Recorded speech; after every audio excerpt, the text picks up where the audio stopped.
รพี่น้องเอ้ยลองไม่ได้มองเองแต่มาห้องลองเบิ่งพี่น้องลงงานก็ปล่อย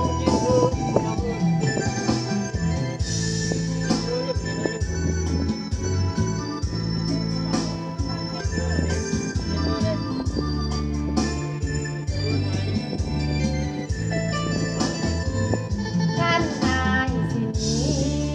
เฮ็ดให้สมศักดิ์ศรีแน่ทอนท่านสิป่าหาผัวไปก่อนอายสิอยากจนไปหาคนใหม่คนอายหามาให้หาคนที่ดีสมัยก็ได้จนแยงแก้ไขย้ำคิดฮอดอายสิกอดเขาแทน อยู่มาหลายปีสามีมาบอกเลิกอย่าสงสัยมีทางดีกว่ายิ่งอยากหาคนมาแทนขอเอาความจริงอยากจะเหียงหักอายสุดแสนถ้าอายอยากป่าน้องเองช่วยแต่งผัวใหม่ให้แน่เด้ออา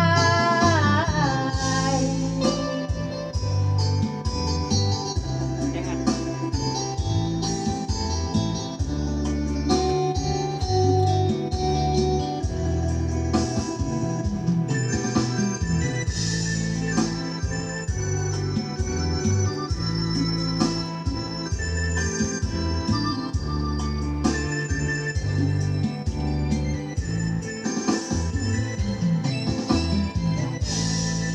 ขอบใจเด้อ ขอบใจเด้อ